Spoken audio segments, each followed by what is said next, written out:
Բարիգալու Սիվիլնետ տաղավարում հյուրընկալել են Բարգավաճ Հայաստան կուսակցության նախընտրական ցուցակով պատգամավորության թեկնածու Սուրեն Սուրենյանցին, որի հետ կզրուցենք հետընտրական զարգացումների մասին։ Բարև ձեզ, պարոն Սուրենյան, շնորհակալ եմ հրավեր ընդունելու համար։ Սիրով։ Պարոն Սուրենյան, ես ներկայացրեցի դեռևս պատգամավորության թեկնածու, բայց կարծես 3 կենտրոնական դրական հանձնաժողովը վերջնական որոշում կայացրեց, որ այն երկու տեղամասերում որտեղ չեղարկվել էին ընտրությունները, վերաքվեարկություն չի լինելու եւ ըստ այդմ Բարգավաճ Հայաստանը չի անցնում խորհրդարան։ Բայց դուք մենք մինչեւ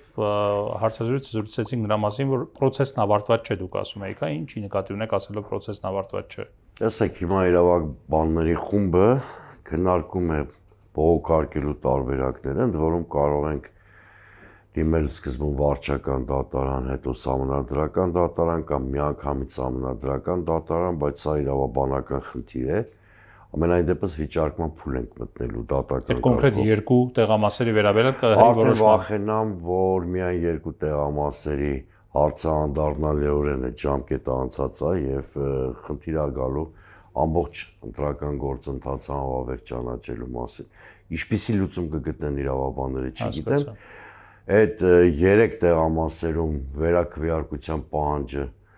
հաստատ մնալ է ուժի մեջ, բայց չեմ բացառում, որ ավելի գլոբալ համատեքստով դիմենք սահմանադրական դատարան։ Տեսեք, սահմանադրական դատարան, երբ որ ասում եք ավելի գլոբալ համատեքստով ամբողջ ընտրական գործընթացը կամ ընտրությունները անվավեր ճանաչելու հետ կապված նոր ընտրություններ նշանակելու մասով, սա չի հակասում ձեր նախորդ տակտիկային կամ գործողություններին, որովհետև օրինակ դուք պահանջում եք երկու տեղամասում անվավեր ճանաչված ուրեմն տեղամասերում կամ այդ անվավերը վերացնել կամ վերաքվեարկություն իրականացնել։ Հիմա ասում եք եկեք ամբողջական վերաքվեարկություն իրականացնենք եւ անվավեր ճանաչենք ամբողջ ընտրությունները։ Մեկը մյուսին չի հակասում, որովհետեւ նախ ես ընդհանրապես վարկած ասեցի, բայց ընտրական օրենսգրքի 101-րդ հոդվածն է իմ ասացի համար հիմք ծառայում, որ եթե առանձին տեղամասերում արկա խախտումները վերացնել այլևս հնարավոր չէ, ամբողջ տարածքում հանրապետության վերաքվեարկություն է նշանակվում։ Այսինքն իմ ասածը բխում ընտրական օրենսգրքի 101-րդ հոդվածից։ Այ 3 օրինակ, եթե 3 տեղամասերում վերաքվեարկության որոշում կայացվեր, դուք չէիք պնդի, որ լինի ամբողջ ընտրական գործընթացը ունենանք, որտեղ առերևույթ կենտրոնական ընտրական հանձնաժողովը կբավարարեր են պահանջը, որ առաջադրում են, բայց քանի որ չի բավարարել 101-րդ հոդվածի տրամաբանությունը, արդեն հուշում է, որ դատական մարմիններում կարող ես վիճարկել նաև ամբողջ հանրապետությունում տեղի ունեցած ընտրական գործընթացը։ Էլի նույն հարցի վերաբերյալ, եթե բավարարելու էր, օրինակ կենտրոնական դրական հանձնաժողովը վերաքվեարկության անցկացումը, դա ապրիորի նշանակելու էր որ դուք համաձայն էիք ամբողջ մյուս ընտրատեղամասերում իրականացված քվեարկության արդյունքների հետ։ Հիմա քանի որ չի բավարարել, ասում եք եկեք ամբողջը անվավեր ճանաչենք։ Ընտրական օրենսգրքից է նախ բխում։ Չէ, բայց այդ հասկացա, բայց տրամաբանությունից էլ պետք է բխի։ Բայց քաղաքական առումով մենք զուգահեռ հայտարարել ենք, որ ընտրությունները ուղեկցվել են համակարգային խախտումներով եւ չենք բացառել, որ կենտրոնական ընտրական հանձնաժողովի անգամ դրական որոշման պարագայում սահմանադրական դատարանում վիճարկելու ենք ընտրությունների արդյունքները։ Պարոն Սուրենյան, այնուամենայնիվ, տեսեք, բանի հետ կապված, հա, ընտրությունների արդյունքների հետ կապված, այստեղ նաև ընդդիմության շրջանում կար տարբեր մոտեցումներ։ Բարգավաճ Հայաստանը պահանջում էր, որ կոնկրետ երկու տեղամասով լինի վերաքվեարկություն, ընդդիմության մյուս հատվածն ասում էր, որ եկեք ամբողջական չեղարկենք այս ուրեմն ընտրությունները։ Եվ մյուս կողմից ամենակարևորը ընդդիմության ներկայացուցիչները քվեարկության արդյունքում ընտրությունների օրը այդ բոլոր արձանագրությունների տակ ստորագրել են եւ խնդիր չեն տեսել քվեարկության հետ կապված։ Հիմա ինչի վրա է հիմնվում ձեր այն հայտարարությունները, որ ընտրությունները կեղծված են։ Դե գիտեք, նախ մենք հանձնաժողովի անդամներ չենք ունեցել, Չէ, մյուսները ունեցել են։ Մեզ չեն վերաբերվում, բայց բոլոր խախտումները չի որ տեղամասերում են կատարվել։ Բուն քվեարկության գործընթացը կարող է չուղեկցվել խախտումներով կամ ուղեկցվել որոշ խախտումներով, եթե դրանք համակցում ենք այն խախտումների հետ, որ կարող են կատարված լինել դրսում, վարչական ռեսուրսի գործադրում, այլ խախտումներ շտաբների վրա, հարձակումներ եւ այլն, ամբողջ պատկերը դառնում է ամբողջական, այսինքն պետք չի կենտրոնանալ միայն քվեարկության բուն process-ի վրա։ Պրոցեսուալ ընթացակարգային առումով գուցե քվեարկության process-ը բնականon է անցել մի շարք տեղերում կամ մեծամասնությունում։ Սա չի նշանակում, որ ընտրությունների արդյունքները չեն կարող վիճարկելի լինել միայն այն պատճառով, որ քվեարկությունը հանդարտ է անցել։ Սա մեկ, երկրորդ ինչ վերաբերվում է ձեր ասած տարբեր մոտեցումներին ընդդիմադիր սեգմենտների, դա չի խանգարել, որ երեք մենք 6 քաղաքական ուժերով կոնսոլիդացված դիրքորոշում ունենանք ընտրությունների արդյունքների լեգիտիմության եւ իշխանության կազմավորման լեգիտիմության վերաբերյալ։ Դա կնշանակի, որ առնվազն 3 քաղաքական ուժերի կոնսոլիդացիան մի մակարդակի է հասել, որ մենք կարող ենք փող լրացնելով միմյանց, նաև իրավական գործիքակազմի կիրառման հարթության վրա առաջ գնալ։ Այսինքն մեկս մյուսի հայցերը իրար չեն հակադրվում, թակառակը փող լրացնում են, այստեղ մենք որևէ խնդիր չենք տեսնում։ Տեսեք, ինչ է ես ման գալիս, քանի երբ ձեզ լսում էի, Հանրային հեռուստաընկերության ընտրություններից հետո հարցազրույց էիք տվել եւ ասել էիք նրա մասին, որ մանդատներ չվերցնելու հարց չկա, այսինքն կարծես թե կողմ եք, եթե մանդատները տրվեին, Բարգավաճ Հայաստանը կվերցներ այդ մանդատները եւ կգնայի խորհրդարան հանգիստ աշխատելու։ Հիմա երբ մանդատները չեն տրվել, դա կապ չունի ընտրությունների որակին կամ իշխանության լեգիտիմությանը տված իմ կամ մեր գնահատականի հետ։ Ես սկզբունքորեն այդ հարցը կապել եմ գլոբալ մի հարցի հետ։ Վերցնել մանդատները թե չվերցնել, սա հետևանքային հարց է, որը գլխավոր հարց դարձնել չի կարելի։ Նախ պետք է ճշտել ռազմավարությունը,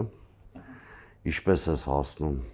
իշխանության փոփոխության կամ լեգիտիմության ճգնաժամի վերացման, հետո պատասխանել այդ մասնավոր հարցին։ Ուրեմն այստեղ շատ պարզ քաղաքագիտական լուծումներ կան։ Եթե դու հեղափոխության աշխատող սցենար չունես, շատ արագ կայծակնային հեղափոխության հետ ընտրական, որը կարող է տևել 7 օր, 10 օր, այս պարագայում, եթե ունես նման սցենար, մանդատներ չվերցնելը արդարացված է։ Եթե դու այդ սցենարը չունես, մանդատներ չվերցնելու պարագայում կարող ես հայտնվել վրացական ընդդիմության դերում։ Իսկ հիմա ունի ընդդիմությունը կայծակնային սցենար։ Չկա։ Հետևաբար ես հիմա էլ մնում եմ այն կարծիքին, անկախ այն կարգավիճակից, որում գտնվում ենք, որ մանդատներ չվերցնելը ամենաարդյունավետ լուծումը չի, որովհետև դա կարող է բերել ընդդիմության մարգինալացման, եթե արագ հեղափոխության սցենար գոյություն չունի։ Իսկ դա չկա։ Դա չկա։ Լավ, ինչ եք դուք ակնկալում Սահմանադրական դատարանից, եթե հանկարծ գործը գնաց Սահմանադրական դատարան։ Դա մեր իրավաբանները պետք է որոշեն, առնվազն մենք ընտրությունների լեգիտիմությունը կասկածի տակ ենք դնելու Ընտրական օրենսգրքի 101-րդ հոդվածի խախտման հիմքով։ 101-րդ հոդվածն էլ այդ պարագայում ենթադրում է կամ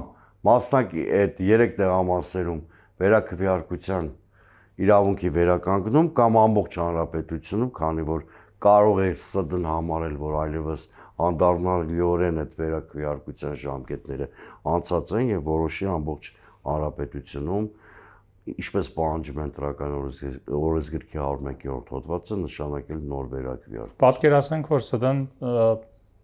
հաստատեց ձեր այդ մոտեցումը եւ նշանակեց վերաքվեարկություն այդ 3 կամ 2 ընտրատեղամասերում, հա։ 3 ընտրատեղամասերում։ Դուք դրանից հետո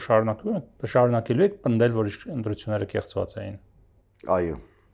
Եթե կեղծված էին ընտրությունները եւ դուք կողմ եք նրան, որ գնաք մանդատ վերցնեք, այդ կեղծված ընտրությունների արդյունքում ինչու է կողմ գնալ եւ մանդատ վերցնել։ Որովհետեւ մանդատ վերցնել, աշխատավարձ ստանալ, պարլամենտում կարող ենք աշխատավարձ չստանալ, նշանակում է կեղծված ընտրությունների արդյունքում դուք եք պարլամենտում հայտնվել։ Խորհրդարանում էլ առանձնապես ակտիվ չլինել։ Նախ աշխարհում չկա ընդհանրապես պատկերացում, որ ընդդիմության քվեները վարչական ռեսուրսի կամ ռեպրեսիաների արդյունքում գեներացված լինեն։ Հետևաբար մենք մանդատ վերցնելով կամ ընդդիմադիր Իշխանության մոտ կա պատկերացում, որ դրանք կաշառքի հետևանք են։ Չունի ոչ մի փաստական տվյալ, չկա որևէ դատական ակտ։ Ձայնագրություններ կան Այդ հրապարակված։ ձայնագրությունները դեռ պիտի անմեղության կանխավարկած է գործում է, քանի դեռ չկա դատական ակտ։ Բագրատ Սրբազանի գործով էլ ձայնագրություններ կային։ Բոլոր մեղադրյալները տարբեր պատրվակներով այլևս ազատության մեջ են, այդ գործն էլ ակնհայտորեն տնային կալանքի տակ է։ Հա, բայց գնում է դեպի ֆիասկո այդ գործը ակնհայտորեն։ Ես քաղաքական մոտիվով բանտարկյալ լինելու հարուստ պատմություն գիտեմ, այդ հոդվածներով որևէ հարուստ փորձ ունեմ, այդ հոդվածներով որևէ մեկի խափանման միջոցը չի լինում տնային կալանքը կամ առավել եւս բացակայելու արգելքը, ծանր հոդվածներ են, այնքան անհիմն են, որ մարդկանց պահելու հիմքեր այլևս չունեն ըստ էության։ Հիմա նույն այս ձայնագրություններն է։ Ես չգիտեմ այդ ձայնագրությունները ինչ պայմանով են արվել, ովքեր են այդ ձայնագրության հերոսները, իսկն խոսող մարդիկ։ Եթե չկա դատական ակտ, իդեպ, երբ որ կենտրոնական ընտրական հանձնաժողովը մերժում էր Հանրապետություն կուսակցության միջնորդությունը ուժեղ Հայաստանի ընտրապայքարից դուրս թողնելու վերաբերյալ այդ ժամանակ շատ բանական մոտիվացիայով մերժեց, շատ տրամաբանական, ասաց, որ ենթադրությունների հիման վրա, քանի դեռ չկան դատական ակտեր, ինքը չի կարող նման որոշում կայացնել։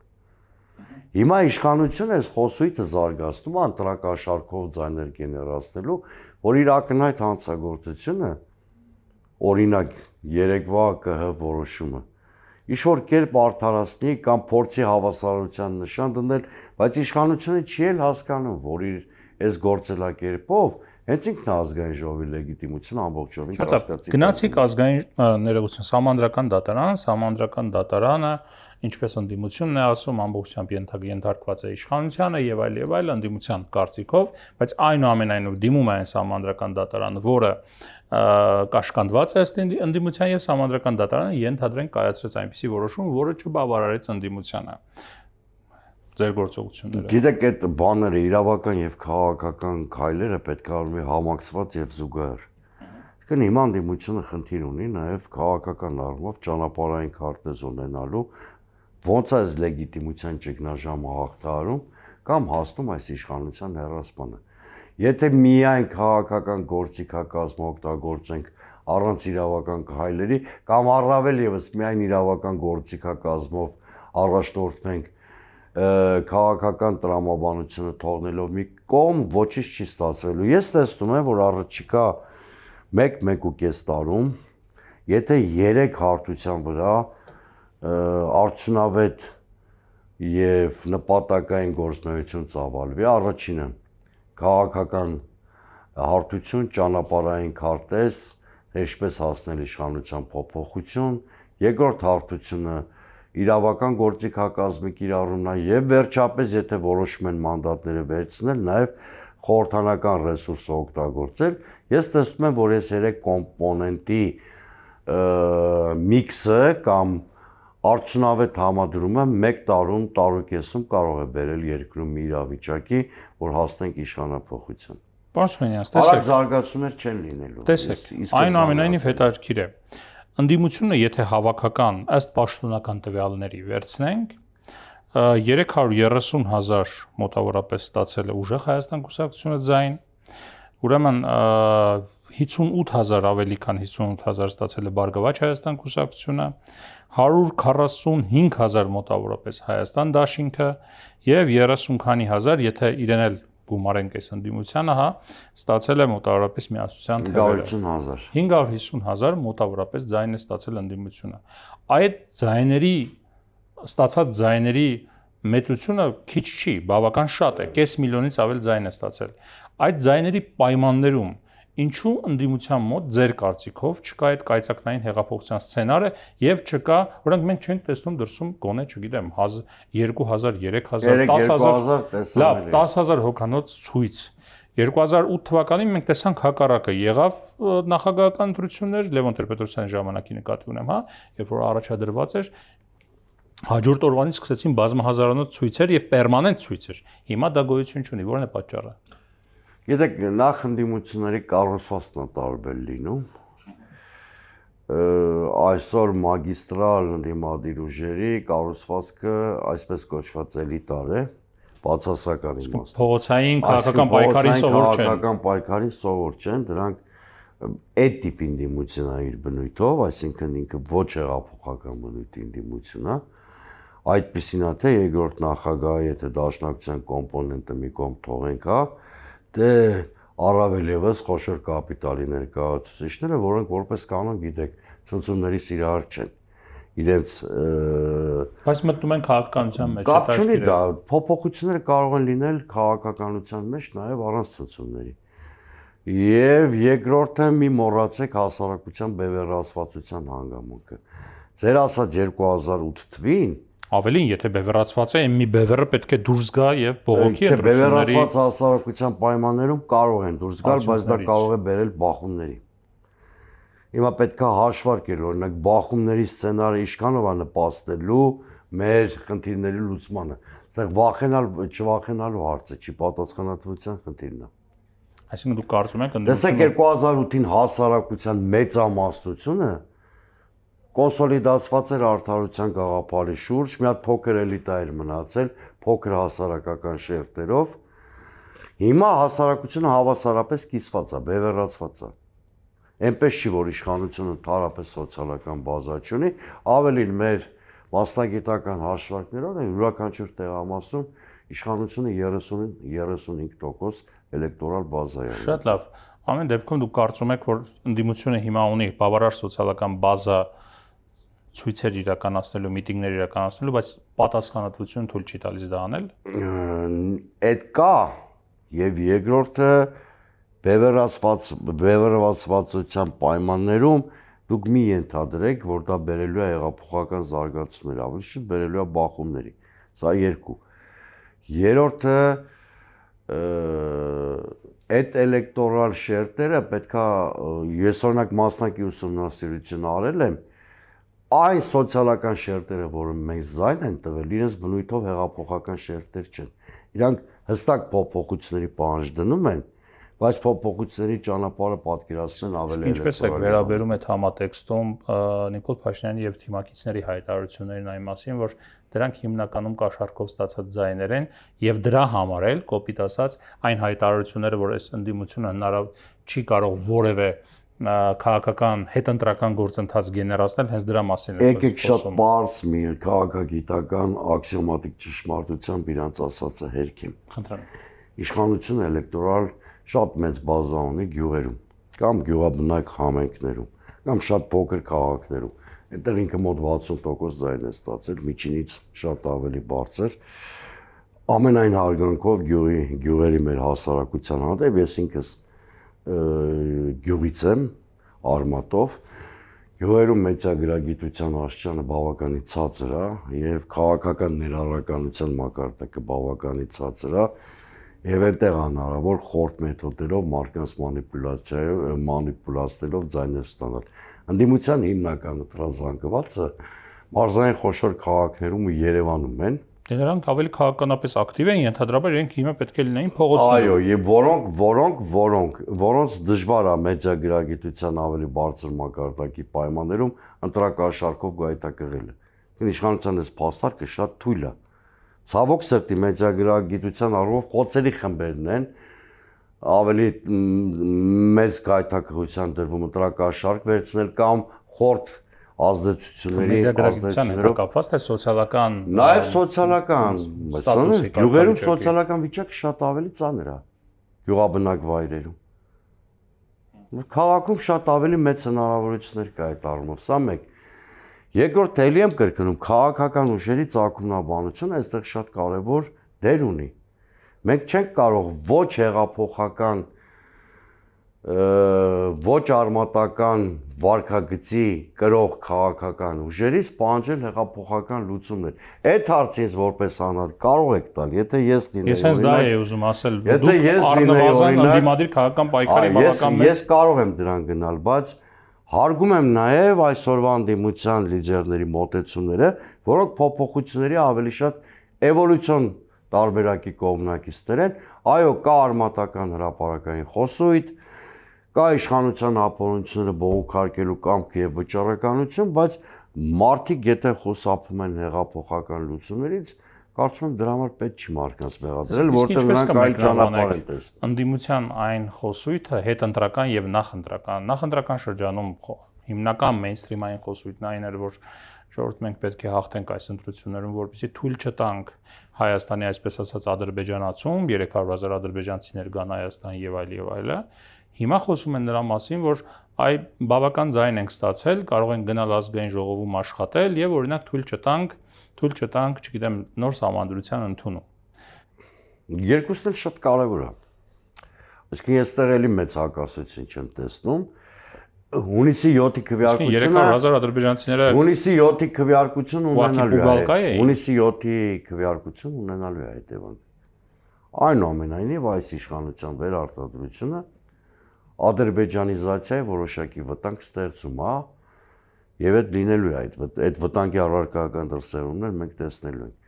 Ինչ վերաբերվում է այն ահազանգին, որ վերադարձի կոնցեպտ ունի Բաքուն, դա ամենևին էլ դատարկ զրույցներ չի, այսինքն դա մենք խոսենք նրա մասին, թե չխոսենք, Ադրբեջանը պետականորեն այդ ծրագիրը խրախուսում է։ Օրինակ Օրդուբատում օրերս միջոցառում։ Չէ, նկատի ունեմ խոսույթների տարբերությունը, այսինքն կարևոր է դրություններից հետո չեն խոսում նրա մասին, որ 300,000-ի դեմը պետք է առնենք։ Վտանգը հենց հիմա էլ կա եւ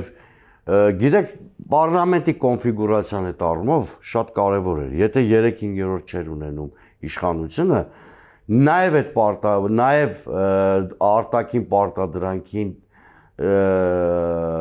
տրվել է իշխանության շատ ավելի դժվար է լինում, որտեղ երկրում կար դիմադրություն, հենց թեկուզ պարլամենտում ուժերի դասավորության տեսքով։ 3/5-րդի պարագայում իշխանությունը բազմաթիվ օրենքներ կարող է փոխել, այդ թվում սահմանադրական եւ դյուրացնել Ադրբեջանի պայմանների բավարարումը։ Եթե դիմադիր ուժեր կան, այն ահազանգը հնչեցնում էին, ձեր ասած հիմա չեն հնչեցնում, դա ազնիվ չի, պիտի այդ ուժերին այդ հարցը ուղղել, որտեղ խնդիրները մնացել են նույնը, մի բան էլ խորացել է։ Բարգավաճ Հայաստանն էլ էր այդ ահազանգը։ Ես հիմա էլ եմ հնչեցնում, այդ խնդրեմը լրջորեն կա։ Եվ հունիսի 7-ի ընտրությունները երկրի ադրբեջանիզացիայի տեսանկյունից շատ վատ հետևանքներ ունենալու։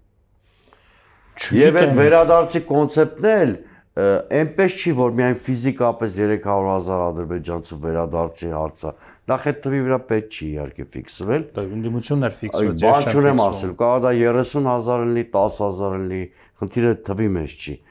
Ամենաառաջին վերադարձի կոնցեպտի ամենաառաջի դրսևորումը լինելու է մեր տնտեսության կլանումը ադրբեջանական եւ թուրքական կապիտալի կողմից, հատկապես հայ-ռուսական հարաբերություններում առաջացած ճգնաժամի հետևանքով։ Այսինքն Աջարիայի մոդելով կարա այդ process-ը առաջ գնա։ Սկզբում տնտեսության կլանում, թուրքական եւ ադրբեջանական բաղադրիչի ուժեղացում, հետո ավելի շատ պարոն Սուրյանց, նման է նրան ձեր հիմա բացատրությունը, որ թե ինչու դա կարող է տեղի չունենալ կամ տեղի ունենալ այլ ձև, այսինքն ընտրություններից առաջ շատ հստակ էր։ Ժողովուրդ վաղը մյուս օրը գալու են։ Ընտրություններից առաջ է, վաղը չէ մյուս օրի մասին ճիշտ ասած մեր քաղաքական ուժը չի հայտարարել։ Ասել են կա տենց վտանգ, կա Ադրբեջանում նման պետական ծրագիր, Ադրբեջանը չի հրաժարվել դրանից։ Հունիսի 7-ից առաջ թե հետո Ադրբեջանի այդ պլանները չեն փոխվել։ Եվ եթե իմ անդիմությունը քիչ է խոսում այդ մասին, դա սխալ է անում իհարկե։ Պարոն Սուրյանց, վերջին հարցը, որը վերաբերում է էլի իշխանության հայտարարություններին, Ալեն Սիմոնյան ազգային ժողովի նախագահը ասում է, որ լավ կլինի ընդհանրապես այս ընդդիմություն չգա ազգային ժողով, որովհետև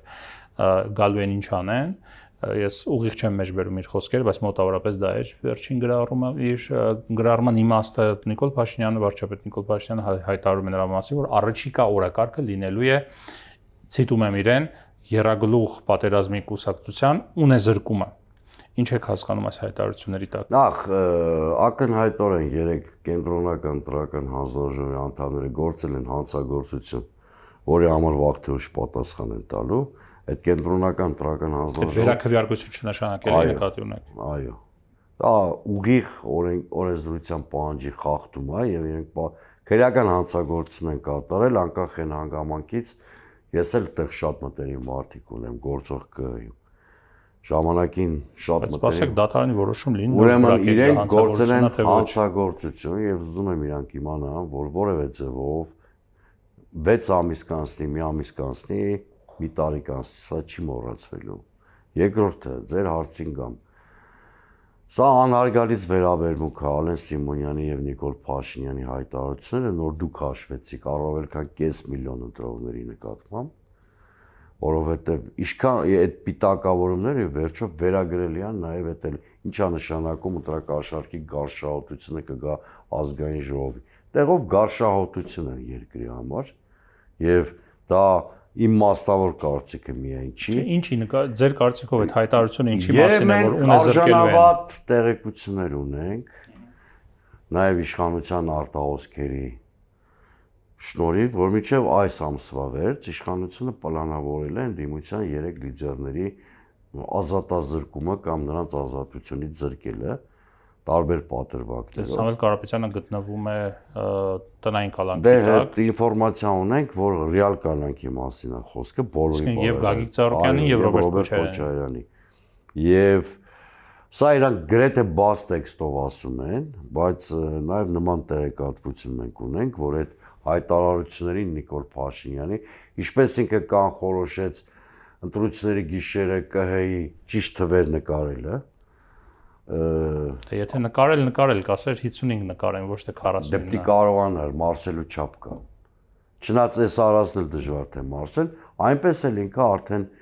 1 ամիս եւ ավելի անուսավորում է այդ 3 լիդերների ձերբակալությունը։ Նիկոլ Փաշինյանը հասկացել է, որ իշխանության ճգնաժամ այս ընտրությունների հետևանքով միայն խորացել է եւ միայն ռեպրեսիվ մեքենայի գործադրմամբ կարող է թվացial կայունությունը ապահովել։ Մենք այդ սցենարին պատրաստ ենք, նաև այդ վատագույն սցենարին, կալանավորումներին, արդեն մի 10-15 օր է մենք այդ տեղեկատվությունը ունենք, մի քանի տարբերակների համար սցենարներ ենք մշակում, միայն մի բան կարող եմ հեռուստադիտողին հավաստիացնել, ոչ ընտրությունների բողոքարկման պրոցեսն է դրանից դադարելու, այսինքն շարունակելու ենք եւ ավելին ասեմ, ընդդիմադիր կոնսոլիդացիայի եւ հրապարակային քաղաքական պայքարի հավանականությունը միայն անգամներով մեծանալու է, եթե նման ձերբակալությունների գնա Նիկոլ Փաշինյանը։ Շնորհակալ եմ զրույցի համար։ Սիվիլնետ տաղավարում ես զրուցեցի Սուրեն Սուրենյանցի հետ։ Առողջ եղեք, կհանդիպենք։